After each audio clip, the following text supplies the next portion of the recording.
In 1621, warships appeared off the Banda Islands carrying soldiers, cannons, and orders from a corporation. The Dutch East India Company had not come merely to buy, it had come to punish, conquer, and remove the people who refused its monopoly. Villages were attacked, leaders were arrested and executed, families were killed, enslaved, expelled, or forced to flee across the sea. Yet the nutmeg trees were left standing. That was the point. The company did not want an empty wilderness. It wanted productive islands without independent producers. It wanted the fruit, the land, the price, and the right to decide who could trade. Today, nutmeg is a small brown seed grated into cakes, sauces, and holiday drinks. It feels too ordinary to have required an invasion, but 4 centuries ago, this spice grew naturally in one tiny corner of the world. Whoever controlled those islands could restrict the supply reaching Europe and turn fragrance into fortune. The history of nutmeg is not merely a story of flavor. It is the story of how commerce became conquest. So how did a seed small enough to hold between 2 fingers become valuable enough to empty an island? Nutmeg looks like a single brown seed. On the tree, it begins as something far stranger. In a modern kitchen, the spice usually appears after almost everything distinctive about it has been removed. It may arrive as a dry oval seed in a glass jar, or as a fine brown powder shaken into eggnog, custard, sausages, bechamel, curries, and holiday cakes. A few strokes of a grater release a warm, sweet aroma. Then, the seed goes back into the cupboard. Thousands of miles away, on a wet tropical island, the same spice begins inside a smooth yellow fruit growing from an evergreen tree called Myristica fragrans. When the fruit ripens, its fleshy husk splits open. Inside sits a dark, glossy seed wrapped in a bright red, lace-like covering. The seed becomes nutmeg. The red covering, once removed and dried, becomes mace. One fruit produces 2 spices. A worker harvesting it does not simply pick a brown nut from a branch. The ripe fruit must be gathered, opened, and separated by hand. The scarlet aril is peeled away carefully because it has value of its own. It is flattened and dried until its color fades toward orange or amber. The seed beneath it is dried more slowly, waiting for the shell around the kernel to loosen before the nutmeg can be removed. Nothing in a jar of ground spice shows this process. The fruit has disappeared. So has the red web of mace, the tropical tree, the worker's fingers, and the island where the species first grew. That source was not a single island, but a small cluster in the Banda Sea, part of the Maluku region of eastern Indonesia. The true nutmeg tree was native there. For centuries, that narrow natural range gave Banda something extraordinary: control over a product desired far beyond its shores. The geography mattered. Nutmeg could be carried across oceans, but the tree itself was difficult to replace. Each sack leaving Banda represented a crop that buyers in India, the Middle East, and Europe could not simply grow for themselves. Distance added mystery, scarcity added price. By the time a nutmeg reached a wealthy household in Europe, the seed had passed through ships, ports, warehouses, markets, and several sets of hands. Yet the modern product reverses that journey. It gives the consumer the flavor while compressing the entire route into a label. Imagine a person opening a supermarket jar and tipping a small amount into a winter drink. The label may list the brand, net weight, and perhaps the country where the spice was packed. It does not need to show a yellow fruit splitting beneath tropical rain. It does not show 2 spices emerging from one harvest. And it rarely explains why a handful of volcanic islands once mattered to merchants thousands of miles away. That absence makes nutmeg feel simple. It was never simple. Long before European ships reached Banda, local growers and merchants already knew how to cultivate the trees, separate nutmeg from mace, and move both products into a trading world that stretched far beyond the islands. Europe did not create that world. It entered it. The first long-distance commercial system built around nutmeg did not belong to Europe. At dawn in a Bandanese harbor, sailors carried baskets of nutmeg toward boats already loaded with rice, cloth, porcelain, iron tools, and dried fish. The islands could produce a spice desired across oceans, but they could not grow enough of everything their population needed. Nutmeg paid for the difference. This was not a primitive barter economy waiting for foreign merchants to organize it. Banda was already a commercial society. Its leading figures were known as orang kaya, literally rich men. They were merchants, political leaders, and heads of local communities rather than subjects of a single king who could speak for every island. Authority was distributed. Agreements had to be negotiated across villages, families, and competing interests.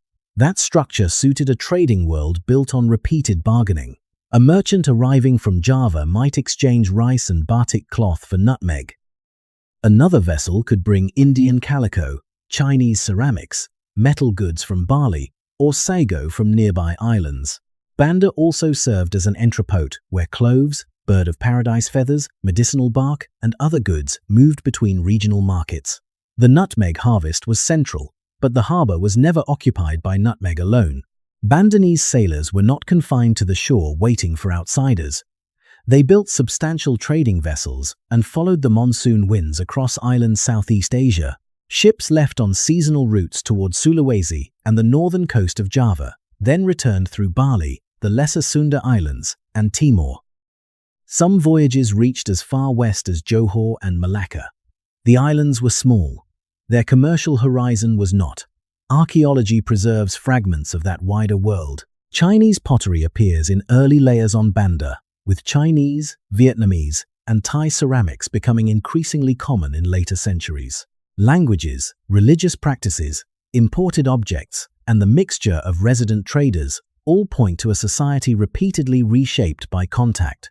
By the time Europeans arrived, Javanese, Malay, Chinese, Arab, Indian, Buginese, and other merchants were already familiar presences in the trading ports. Nutmeg moved outward through this network in stages. A sack might leave Banda on a regional vessel, pass through Java or Malacca, cross the Indian Ocean in another ship, and reach the markets of the Middle East. From ports such as Alexandria, spices entered Mediterranean commerce and could eventually appear in Venice. At each transfer, transport, risk, taxes, and scarcity increased the price. Picture a merchant in a European market breaking open a small sack. He could smell the spice, weigh it, and calculate what a wealthy customer might pay. But he might know almost nothing about the trees that produced it. Banda lay half a world away, concealed behind several layers of traders who had no reason to disclose the source of their advantage. That ignorance later encouraged Europeans to describe the islands as a secret they had uncovered. In reality, Banda was fully connected to a commercial world whose roots, languages, and rules remained outside European control. The Bandanese understood the value of having several buyers. Competition gave them room to bargain. If one merchant offered poor terms, another might offer rice, cloth, or silver at a better rate. No distant company possessed an automatic right to the harvest. This freedom would become the central conflict of the story. When Portuguese ships finally reached Banda in 1512, their crews did not enter an untouched market. They entered a crowded harbor, an established trade, and a society that already knew how to sell nutmeg without surrendering the trees. Europe did not discover the spice trade. It discovered that the trade could exist without Europe. Europe's most dangerous discovery was not the spice. It was the tree. When Portuguese ships reached Banda in 1512, their crews finally stood near the source of a product Europeans had known only through layers of trade. They saw the orchards. They saw the fruit split open. They saw how little land produced something that could command extraordinary prices thousands of miles away. The revelation changed the calculation. As long as nutmeg arrived through Asian and Middle Eastern merchants, Europeans had to compete within an existing market. Once they knew where the trees grew, another possibility appeared: sail directly to the islands, cut out the intermediaries, and force the producers to sell on European terms. The Portuguese never secured complete control of Banda. Their presence remained limited, and local merchants continued trading with whoever offered useful goods and acceptable prices. But the secret was no longer secure.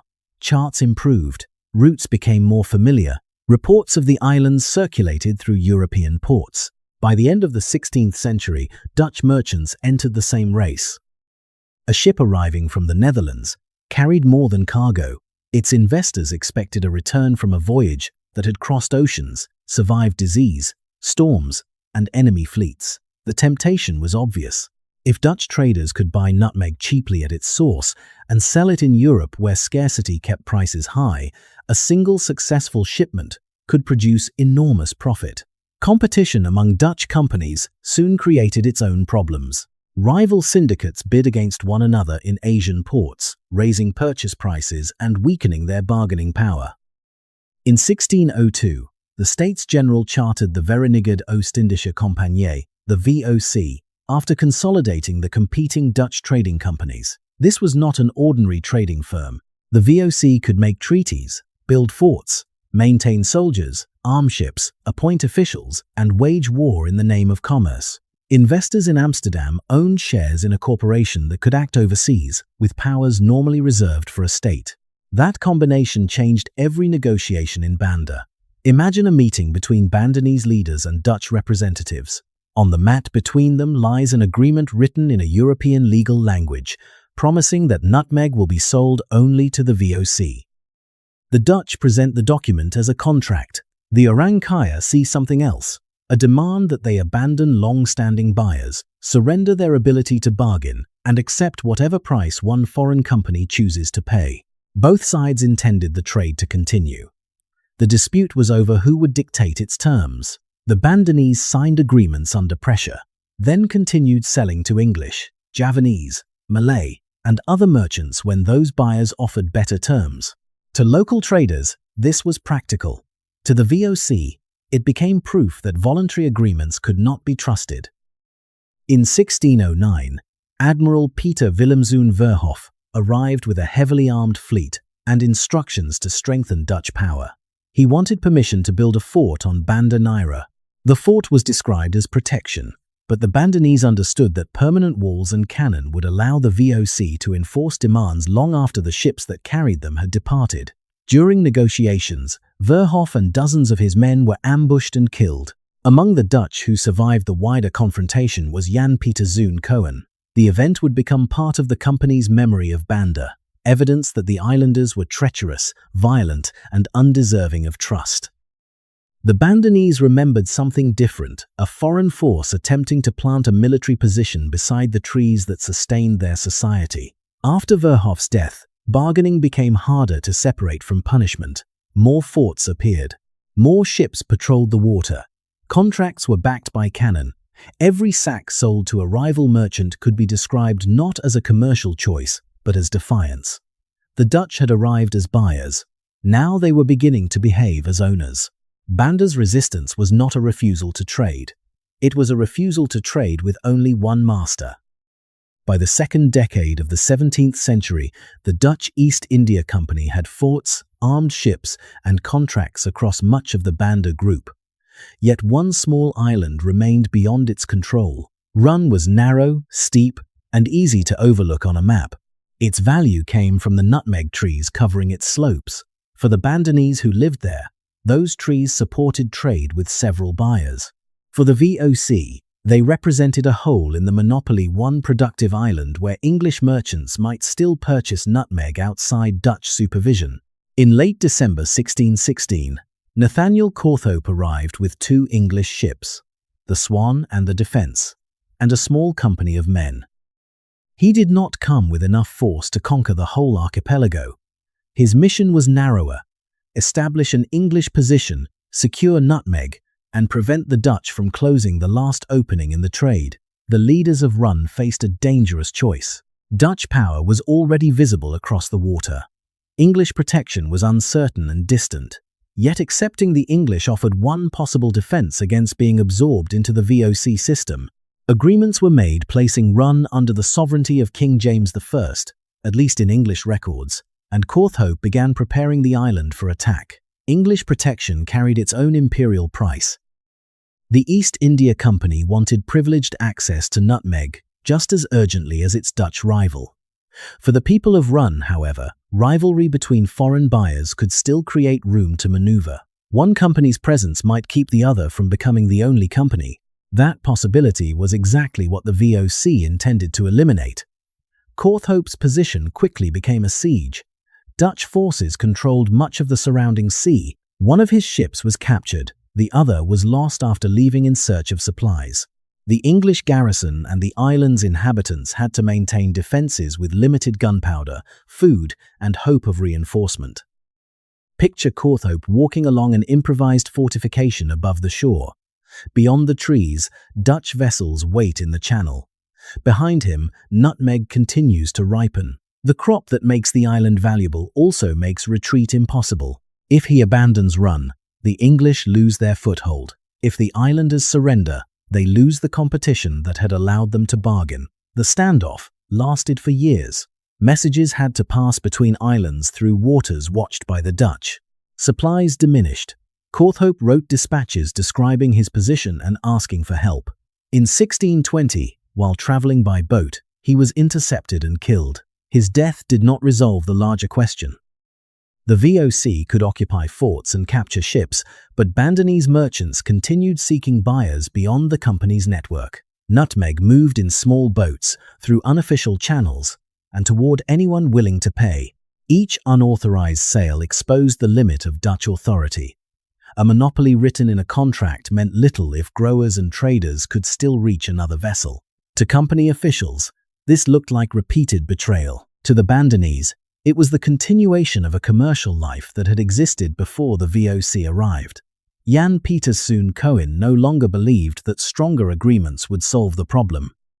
From Batavia, he had built the company's power through fortified ports, military pressure, and the pursuit of exclusive markets. Banda remained unfinished because its people still possessed something the VOC could not tolerate: the ability to choose. By 1621, Cohen was preparing a large expedition to end that choice. The conflict had moved far beyond the price of a sack of spice. It was now about whether a corporation's claim could erase older rights to land, trees, and exchange. Competition should have given producers leverage. In Banda, the VOC treated leverage as rebellion. Nutmeg's darkest transformation did not happen in a European kitchen. It happened when the people who grew it were removed from the land. In early 1621, Jan Pieterszoon Cohen returned to Banda as Governor-General of the Dutch East India Company. This time, he did not come to renegotiate. He brought a large expedition of soldiers, sailors, ships, and mercenaries to break resistance on Lontor, the largest of the Banda Islands still outside complete Dutch control. The campaign began with military occupation. Villages were searched. Food stores were seized or destroyed. People fled inland, climbed into the hills, or attempted to escape by sea. Some surrendered. Others continued resisting from terrain the Dutch found difficult to control. Then the company turned fear into evidence. Dutch officials accused the Orang Kaya of plotting an attack against the occupying force. Confessions were extracted under torture. The proceedings were controlled by the same power that had invaded the island, arrested the accused, and demanded obedience from them. In May, between 44 and 48 Bandanese leaders, sources differ on the exact count, were executed by Japanese mercenaries serving the VOC. The spectacle carried a message beyond the men who died. The authority that had negotiated prices, organized communities, and defended the right to choose trading partners was being physically removed. After the executions, Dutch troops continued sweeping through settlements. Hunger, disease, combat, enslavement, deportation, and flight completed what the executions had begun. The numbers cannot be reduced to one simple death toll. Estimates vary according to whether they count those killed directly, those who died from starvation or illness, those enslaved, and those who escaped into diaspora. But the larger conclusion is difficult to dispute. From a pre-conquest population often estimated at around 15,000, some reconstructions suggest barely 1,000 remained on the islands. Most Bandanese were dead, displaced, deported, or enslaved. Imagine one of the surviving families being forced toward a ship. Behind them, smoke rises above a settlement. Ahead lies an overcrowded voyage to Batavia. Around them stand soldiers recording captives and cargo. The nutmeg trees remain rooted in the soil. That contrast reveals the purpose of the conquest. The VOC did not need to destroy the orchards. It needed the orchards to survive while the society controlling them did not. Land was reorganized into plantations known as perken. By 1628, 68 had been laid out across Lontor, and Banda Islands. Managers called perkeniers, many of them former company employees, were placed over the gardens. They did not enter a free market. They were required to deliver nutmeg and mace to the VOC at prices determined by the company. The old producers had lost the right to decide where their harvest went. Their replacements did not gain that right either. Each perk needed labor. The initial VOC plan allotted 25 enslaved people to each plantation, drawing them from other parts of the Moluccas and from regions as distant as India, Sri Lanka, and the Malay world. Prisoners and deportees were added to the workforce. Some surviving or displaced Bandanese were forced back because the new regime still depended on their knowledge of the trees. Under the shade of a nutmeg orchard, an enslaved worker opens a ripe fruit and peels away the red mace. Nearby, another spreads the aril to dry. A perkenier checks baskets against a ledger. A company official later counts the shipment. The worker controls none of the decisive numbers. Not the land, not the quota, not the buyer, not the price. The VOC had created a system in which the tree could remain productive while almost everyone around it became replaceable. If laborers died, more could be imported. If a planter failed, another could take his place. If local knowledge was required, survivors could be compelled to provide it. Even this new order did not function as cleanly as company officials imagined. Planters smuggled spices, workers escaped. Bandanese communities survived elsewhere, especially in parts of Ceylon and the Banda Islands, carrying language, memory, and trading relationships with them. The people did not vanish completely, but they were removed from the official story of production. European buyers saw more reliable shipments.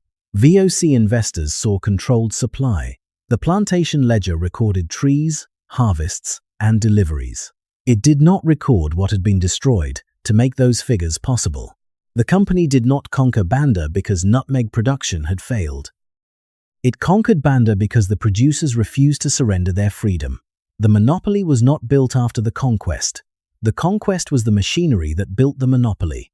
The strangest proof of nutmeg's power lies across two oceans from Banda, in the future city of New York. By the middle of the 17th century, the Dutch East India Company had achieved what it had fought for.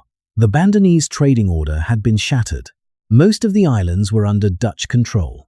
Nutmeg moved through plantations, forts, company warehouses, and ships whose cargoes were directed toward markets chosen by the VOC. Yet one name still disturbed that claim: Run. The island was tiny. A person standing on its slopes could see the sea on both sides. It possessed no great city, broad river, or large population. What it had were nutmeg trees and an English claim created during Nathaniel Courthope's desperate defense decades earlier. Across the Atlantic, another disputed possession looked very different. New Amsterdam stood at the southern end of Manhattan Island. In the 1660s, it was a compact colonial port of wooden houses, storehouses, taverns, docks, and muddy streets. It occupied an excellent harbor, but no one looking at the settlement could yet see the metropolis that would rise there centuries later. In 1664, an English fleet entered the harbor and seized New Netherland. The Dutch administration surrendered, and New Amsterdam became New York. War continued elsewhere, stretching from European waters to colonies and trading posts across the world. When England and the Dutch Republic negotiated peace at Breda in 1667, the settlement confirmed possession of territories already taken during the conflict. England retained New Netherland. The Dutch retained Suriname and secured their position on Run. This is often compressed into a perfect historical anecdote. The Dutch traded Manhattan for a nutmeg island. The image is irresistible. On one side, the future center of global finance. On the other, a narrow tropical island whose name many people have never heard. But it is also too neat. No pair of officials simply placed Manhattan and Run on opposite sides of a table and exchanged deeds. The Treaty of Breda was a wider peace agreement covering captured territories, navigation, commerce, and several theaters of war. New Netherland had already been occupied by England. Run had already fallen under Dutch power. Still, the comparison reveals something important. They evaluated both possessions through the economy of their own century, not through knowledge of New York's future. New Amsterdam was a promising but contested settlement. Run formed part of the only region then capable of supplying Europe with nutmeg on a large commercial scale. The value attached to Run did not come from empty land. It came from orchards maintained by people whose right to control those orchards had already been taken away. Picture the two places on a split map. On Manhattan, workers unload timber and barrels beside a modest fort. On Run, laborers move baskets of nutmeg beneath trees whose harvest can be restricted, priced, and sold at enormous margins. Later history makes the arrangement look absurd. The 17th century market made it intelligible. Nutmeg had become more than a seasoning. It influenced naval deployments, corporate strategy, colonial boundaries, and the language of diplomacy. A crop grown on a speck of land could give that land a weight far greater than its size. But the victory contained a weakness. The VOC could possess Run. It could patrol the water and regulate the harvest. It could not permanently imprison the tree. After defending Nutmeg with soldiers and forts, the Dutch faced an enemy small enough to hide beneath a layer of damp cloth. The weakness was biological. A fortress could control a harbor. A patrol could stop a trading boat. A contract could dictate where a harvest was sold. But the VOC monopoly depended on something more fragile: the assumption that productive nutmeg trees would remain confined to the territory it controlled. VOC officials understood the danger. They restricted the movement of viable seeds, destroyed unauthorized trees and surplus crops, and tried to prevent productive plants from taking root beyond Dutch-controlled territory. Yet a living plant is difficult to guard forever. By the 18th century, European empires were no longer competing only with cannon and merchant fleets. They were building botanical gardens, collecting seeds, transporting seedlings, and testing which valuable crops could survive in new colonies. A garden could function like a laboratory for empire. Its flower beds might contain the beginnings of a future plantation. Pierre Poivre understood that power. Poivre was a French colonial administrator and plant collector who had lost part of one arm earlier in his life. His name would later sound almost too perfect for a man associated with the theft of spices. In French, poivre means pepper. From the French island of Mauritius, then called Île-de-France, he helped organize efforts to obtain clove and nutmeg plants from territories claimed by the Dutch. The work required more than placing dry seeds in a sack. Seedlings had to survive salt air, heat, limited fresh water, and weeks at sea. Roots needed moisture without rotting. Leaves had to be protected from wind and spray. Picture a young nutmeg plant below deck. Someone lifts the covering and presses a finger into the soil. The leaves are still green. No fort has fallen. No treaty has been signed. But if the plant reaches Mauritius alive and eventually bears fruit, a small part of the Dutch system has already been defeated.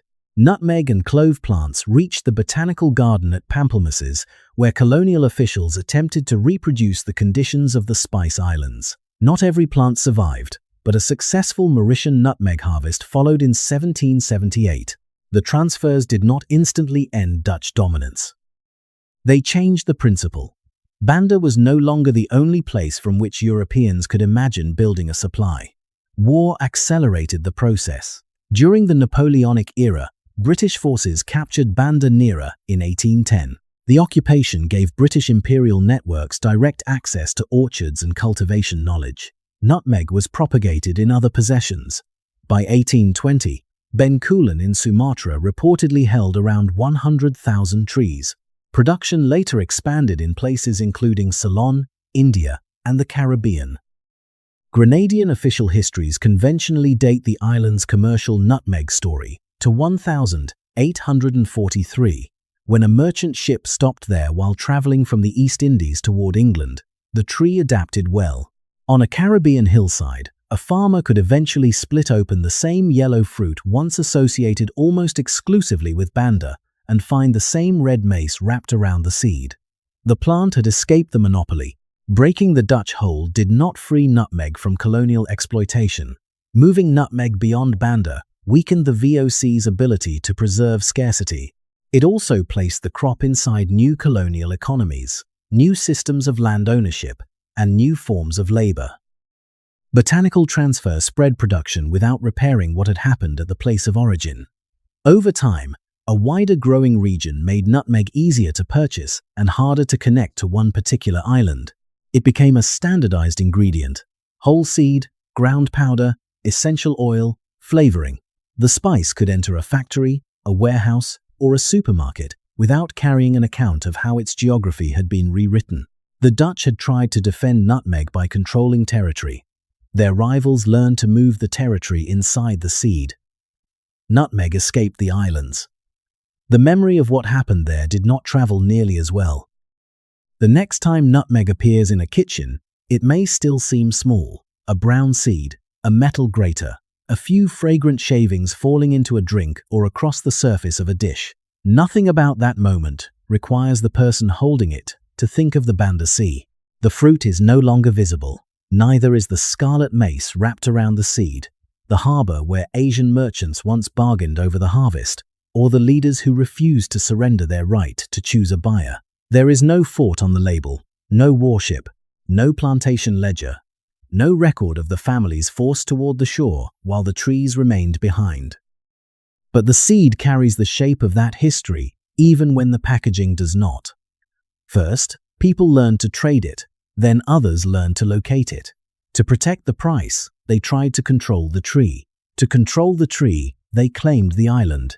To control the island, they removed the people who would not obey. And when the tree itself escaped, carried alive across the sea into other colonial gardens, the old monopoly weakened, but the logic behind it survived. Move the crop, rebuild the plantation, separate the product from the place that gave it value. That separation is what makes nutmeg feel effortless now. The spice can travel farther than the name of the worker who harvested it. Its aroma can survive while the violence that reorganized its production fades into archives, ruins, and stories told far from the supermarket shelf. The point is not to place 17th century guilt inside a modern kitchen. It is to recognize what ordinary objects can inherit. A familiar flavor may contain a history of bargaining, resistance, corporate power, forced labor, stolen plants, and forgotten islands, all compressed into something small enough to rest in the palm of a hand. The seed did not become ordinary because its history disappeared. It became ordinary because the world learned how to sell the flavor without the memory. And once that memory returns, even a little brown seed no longer looks quite so small.